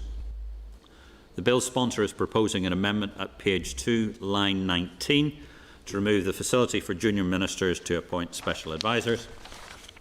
I'd like to inform members there was a higher level of consensus in the committee on the amendment applicable to junior ministers than there was on the amendment applicable to the First and Deputy First Minister. It is therefore suggested that the committee considers the amendment to remove the facility for junior ministers to appoint special advisors before considering the amendment on the number of special advisors overall. Are members content with this proposed approach? Yeah, great. Therefore, on amendments, put the question, is the committee content with the amendment proposed by the bill sponsor to clause 2, page 2, line 19? Agreed? Great. Put the question, is the committee content with the amendment proposed by the bill sponsor to clause 2, page 2, line 18? Are we content? Agreed. Now we move on to clause 2. Is the committee content with the clause 2 subject to the amendments proposed by the bill sponsor? All those in favour, raise their hand. That's 4. All those against, raise their hands. Those abstaining, raise their hands. Okay. Excellent. Okay. We move on to clause 3, repeal of the Civil Service Commissioners Amendment Order in Northern Ireland 2016. Put the question, is the committee content with clause 3 as drafted? All those in favour, raise their hands.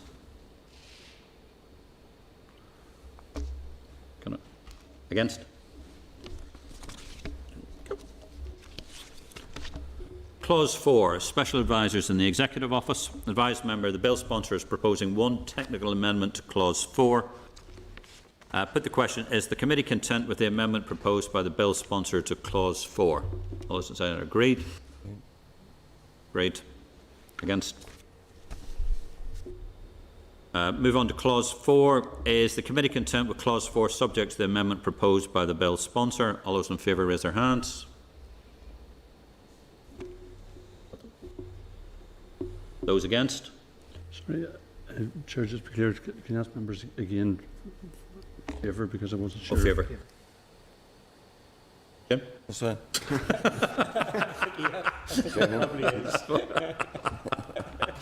I know, Melissa, I wasn't trying to influence the bit of the decision. I wasn't. Hang on. I believe you. Those against? Abstaining. Okay. Okay. Okay. If we move on to Clause 5, Amendment of the Assembly Members' Independent Financial Review and Standards Act, Northern Ireland 2011. Advised members, the bill sponsor is proposing 3 amendments to Clause 5 as follows. Page 3, line 4, to provide protection for MLAs and ministers against vexatious complaints. Line 3, or page 3, line 11, to reduce provisions in the bill in relation to the ministerial code. Page 3, line 14, to add ministers to the ambit of the Commissioner for Standards. Is the question, is the committee content with the amendments proposed by the bill sponsor to Clause 5? Those agreed? Okay. Agreed.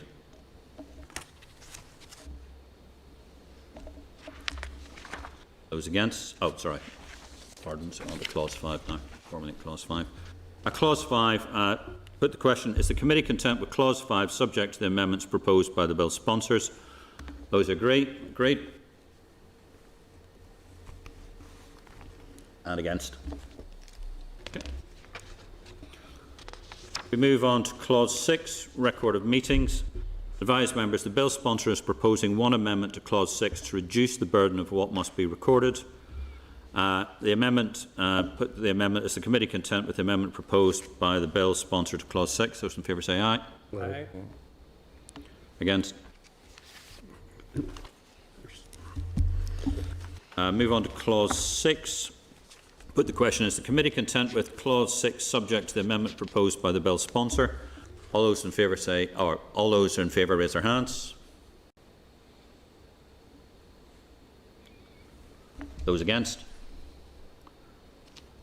Abstaining. Good. Good. Clause 7, record of contacts. Put the question, is the committee content with Clause 7 as drafted?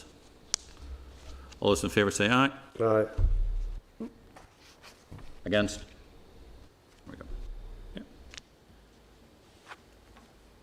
Clause 8, presence of civil servants.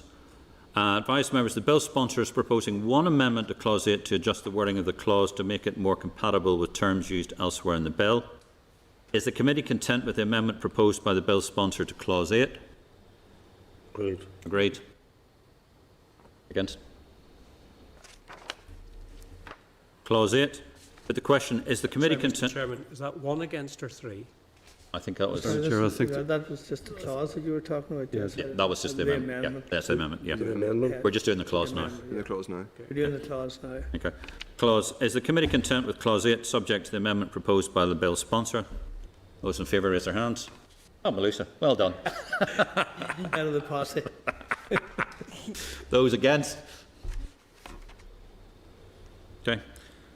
Clause 8A, put the question, is the committee content to note Clause 8A? Those in favour raise their hands.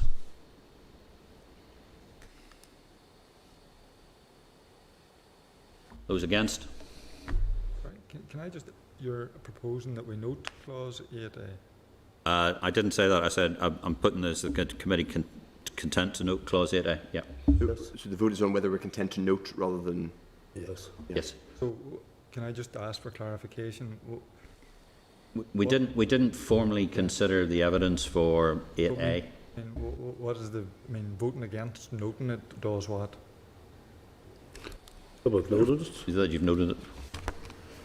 It's just simply that it's noted, so the committee can just... Let's If you note an amendment or you're not taking a view either for or against, and that was simply because, as the Chair pointed out, there wasn't enough evidence, or there wasn't due evidence received as it wasn't part of the bill. So whether we note it or take no action, it's primarily irrelevant. But it does record in that you voted against the noting if you so wish. Fair enough. Are we content, Clerk, that we've We've copied taken that vote. We've taken that Yes, vote? Chair. We have. Sorry, was there a formal vote to note? All right, in or that are we case just we'll move saying- on. No. Is the committee content to note Clause 8A? Yes. Yes. Yes. We do the Go over there to whip you, Matthew. Those who are not content to note 8A. Move on to Clause 9, use of official systems.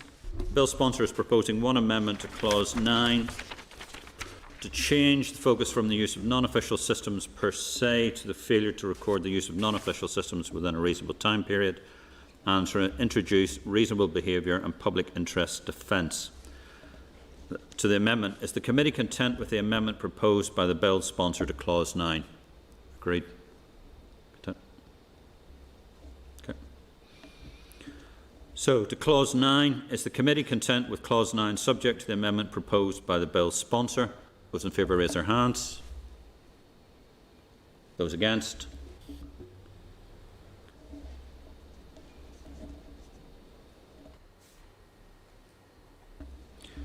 Move to Clause... Through the Chair, just what was that vote? Clause 9. What's the total of that vote? 5-4. 5-4. But remember, this is a process that we're saying that this is where we have voted on this for the consideration stage. Yep. I think I asked what was the result. All right, sorry, 5-4. Yeah. Move to Clause 10, Register of Interests. Advise members the bill sponsor is proposing 2 amendments to Clause 10 to align it with the relevant Code of Conduct provisions. Bill sponsor is proposing 1 further amendment to Clause 10 to include a definition of a family members. For the amendment, put the question, is the committee content with the amendments proposed by the bill sponsor to Clause 10? Content? On the substantive on Clause 10, put the question, is the committee content with Clause 10 subject to the amendments proposed by the bill sponsor? All those in favour raise their hands. Okay. All those against? Moving on to Clause 11, offence of unauthorised disclosure. Advise members the bill sponsor is proposing 1 amendment to Clause 11 to simplify the language, to protect FOI obligations in internal government communications, to introduce reasonable behaviour in public interest defence, and to introduce a maximum sentence of 2 years rather than 5 years and proposed in the bill as drafted. Is the committee content with the amendment proposed by the bill sponsor to clause 11? All those in favour raise their hands. Okay. Against?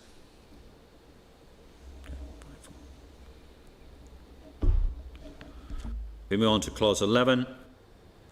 But the question, is the committee content with clause 11 subject to the amendment proposed by the bill sponsor? Those in favour raise their hands. Sorry. I noticed that, Matthew. Yeah, I got that. Those against? Move on to clause 12, biennial report. Could I just intervene? If there was more members against the clause as amended, do you want to take a clause as drafted on that particular one? If the committee has a differing view on the clause as drafted. There were 5 weren't content with the amendment, so We could ask the question if was the committee content with clause 11 as drafted? I'll put that to the committee. Would the committee be content with clause 11 as drafted? 2. Would the committee, those against clause 11 as drafted?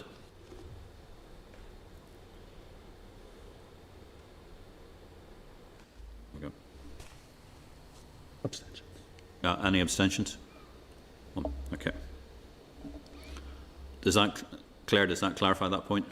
yes, it was just, I noticed actually in clause 9 and clause 11 there were 2 where the noes for amendments were greater than the... Yeah.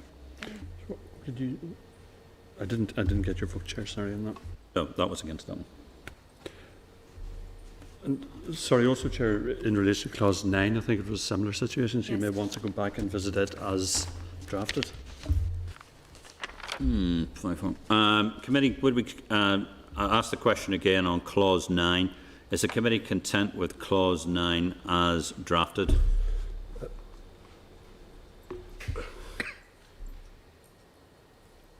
Against?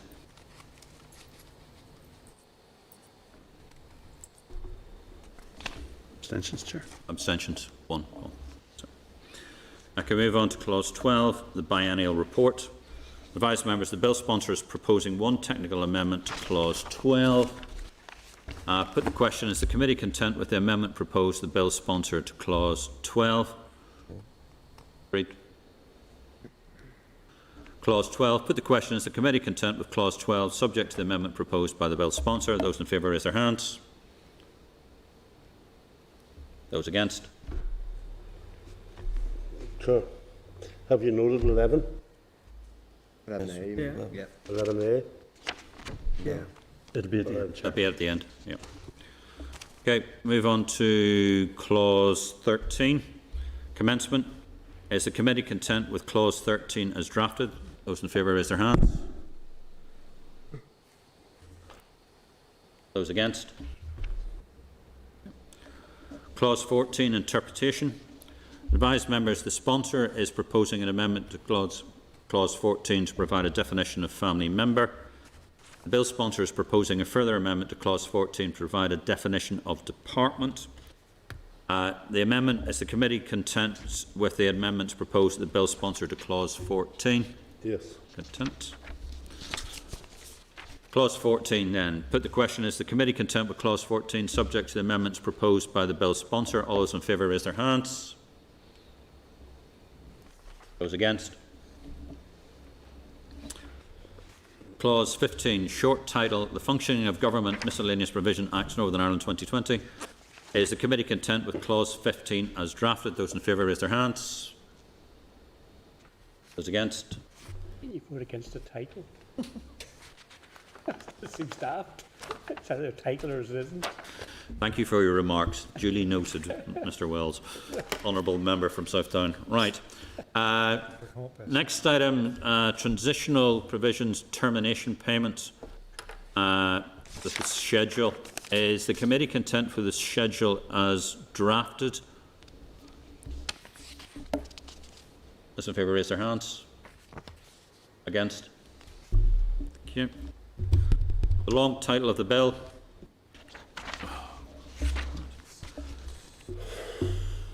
Amend Section 7 and 8 of the Civil Service Special Advisers Act, Northern Ireland 2013, and Article 3 of the Civil Service Commissioners Northern Ireland Order 1999 in relation to special advisers in the Northern Ireland Civil Service. Repeal Civil Service Commissioners Amendment Order Northern Ireland 2016. Amend Section 17 of the Assembly Members Independent Financial Review and Standards Act Northern Ireland 2011, and to make additional provision for the functioning of government in Northern Ireland and connected purposes. All those in favour of agreeing the long title of the bill, raise their hands. Surely not. Surely not. Those against? Right, we go. Okay, 11A. 11A. Sorry, Chair, it should have been at the end there, but it seems to have been omitted from the Chair's brief. Can we? So if members are content to note. Right, I'll just ask that question. Are members content to note Amendment 11A? Clause 11A? Clause 11. Clause 11A. Are members content to note Clause 11A? Those in favour, raise their hand. Yeah. Those against? There we go. Right, Claire, before I bring this item on the agenda to the end, have we done what we're supposed to have done? Yes. Thank you very much indeed. And Claire, thank you very much indeed for your forbearance and support. And may I thank the committee for speeding this passage through. Thank you very much indeed. Thank you. If we move on to item 7 of business as chairperson is business, the no chairperson is business. If I move on to item number 8, correspondence.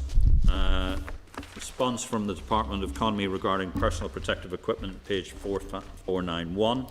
Members, do we have any comment? Where are we on? Are we content to note? Noted. Response from the Department of Finance regarding OECD review, monitoring and ongoing review and mission statement to Public Sector Reform Division, page 493. Members, do we have any comment? Where's Matthew gone? What was his? Noted. His baby. Going to the toilet. It's a walkout. I'll come back to that. If you don't, with your forbearance, I'll come back to that piece of correspondence. Departmental response to committee regarding the coalition of data and relating to homeworking on page 504. Do we have any comments? Members, are we content to note? Matthew, apologies, you went out when your item of correspondence and came up, so I've redirected it to come back to it with the committee's forbearance. A response from the Department of Finance regarding OECD review, page 493. Do you have any particular comments?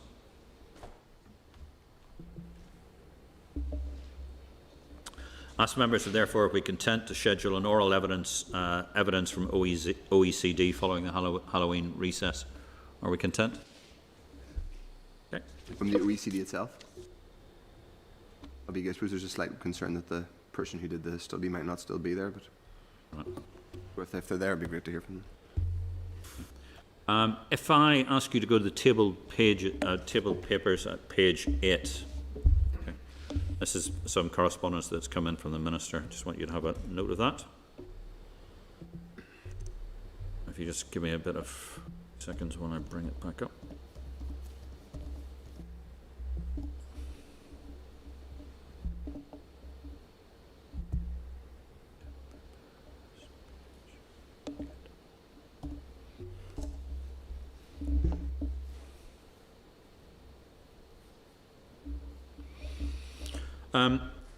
The committee considered the SL1 the correspondence with the Minister regarding the statutory rule on the financial assistance coronavirus regulations Northern Ireland 2020 is at page 8. The committee considered the SL1 at last week's meeting and was content with the policy proposals. The rule is subject to negative resolution procedure. Since last week's meeting, the Executive has agreed to add an additional higher tier and consequential upward revision of costs. No further detail is included in the correspondence. I just wanted to seek your agreement to ask the Department to provide full details to the Committee through the Clerk in advance of the statutory rule coming into the operation on Friday, of the changes of the policy proposals, the overview of the tiers, including the criteria for eligibility under each criteria, the explanation of the rationale for the amendments, and details of how the revisions will impact on the 3.5 million that had previously been allocated. And it's our presumption it's an increase in allocation, but we just don't know what the delta is at the moment. Okay. If you're content, committee, to wait a response and consider the SR at next week's committee meeting, are we content? Content. Thank you. Response from the Minister regarding details of EU funding that has not yet been received. That's tabled at page 9. Do we have any comments? I'd like to suggest the members would forward on to the EU Affairs Manager, RAISE and Committee for Agriculture, Economy and TEO for information if we are content. Are we content? I would like us to note the remaining items of correspondence and to note the information requests of the Department and routine papers circulated on the 9th of October 2020. Are we content? Okay. Move on to item number 9 on the agenda, the Forward Work Programme. Inform members an updated draft Forward Work Programme September-December 2020 is page 453 or 543. Any comments? Jim? Could I just add, I don't want to pressurise the clerk, but now that we've finished the clause-by-clause stage of the bill, at some point we'll be considering the report. Have we an idea wherein that would be? Chair, I'm well through the drafting of the report, and I would be hoping to bring it to the committee for the meeting on the 4th of November. Very good. And could I just put on record appreciation to the clerk? I thought his clause-by-clause exposition today was very helpful, and the clerk and his staff who put in all the work. Thank you very much. Thank you, Chair. I'll pass that on. Sorry, through the chair. I'm sorry, I didn't hear what you said there. Oh, sorry, I was thanking the clerk for all the work that he put in for the clause-by-clause decisions, because I thought it was very fulsome and very well put together. Agreed. Great. Can we vote on that? Steady.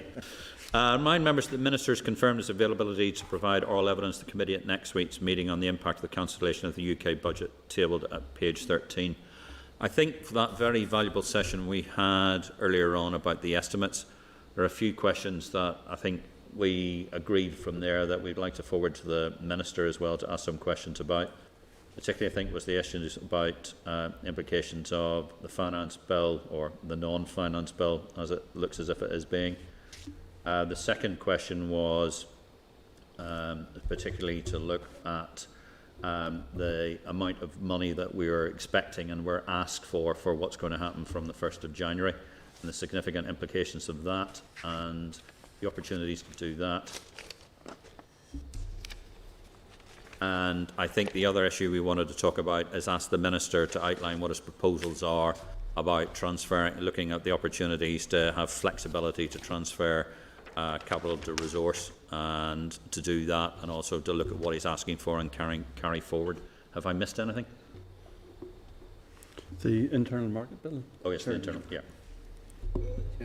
Can I also add the concern that this committee has shared many times around the relationship between the committee and the department, the furnishing of information when we request it the first time, and then also the email with regards to the Republic of Ireland official asking them to remove or reverse the press statement on the PPE order and how that was dealt with. Yep. Also inform members that Land and Property Service is scheduled to provide written evidence and oral evidence on fraud and other matters on the 11th and 18th of November respectively. Are we content to receive evidence from Land and Property Services on these dates? Members are content with the Forward Work Programme? Members, do we have any other items of business? Bearing in mind we're about to go into a closed session very shortly. Date and time and next place meeting, 21st of October at 1400 here. And we shall now move into a closed session regarding the RHI disciplinary process. This is the Northern Ireland Assembly Senate Chamber Programme signed. This is the Northern Ireland Assembly Senate Chamber Programme Sound.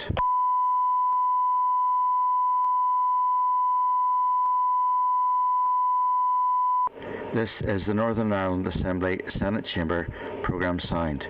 This is the Northern Ireland Assembly Senate Chamber Programme Sound.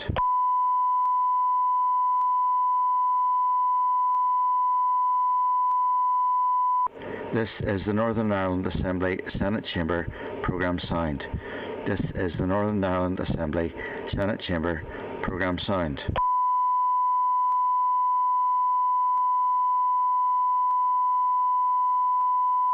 This is the Northern Ireland Assembly Senate Chamber Programme Sound.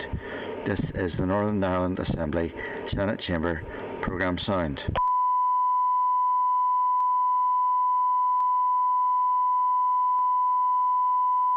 This is the Northern Ireland Assembly Senate Chamber Programme Sound. This is the Northern Ireland Assembly Senate Chamber Programme Sound.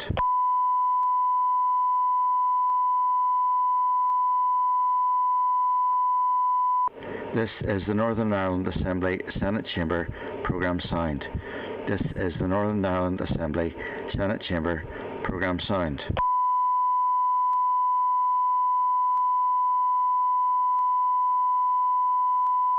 This is the Northern Ireland Assembly Senate Chamber Programme Sound. This is the Northern Ireland Assembly Senate Chamber Programme Sound.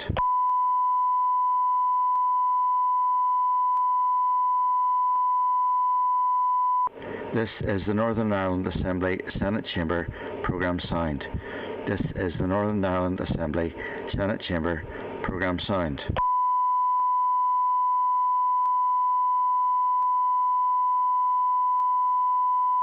This is the Northern Ireland Assembly Senate Chamber Programme Sound. This is the Northern Ireland Assembly Senate Chamber Programme Sound.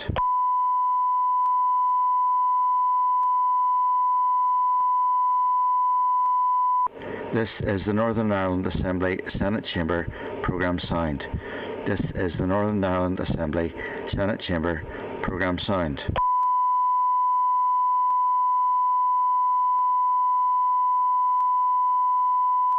This is the Northern Ireland Assembly Senate Chamber Programme Sound. This is the Northern Ireland Assembly Senate Chamber Programme Sound.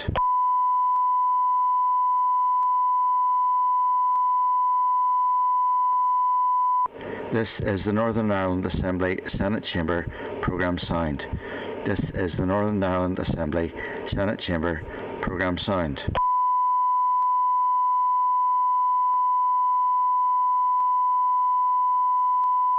This is the Northern Ireland Assembly Senate Chamber Programme Sound.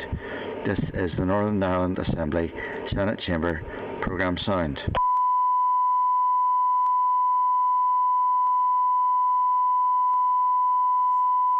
This is the Northern Ireland Assembly Senate Chamber Programme Sound. This is the Northern Ireland Assembly Senate Chamber Programme Sound.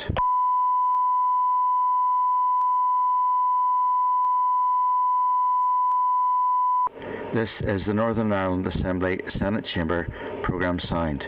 This is the Northern Ireland Assembly Senate Chamber Programme Sound.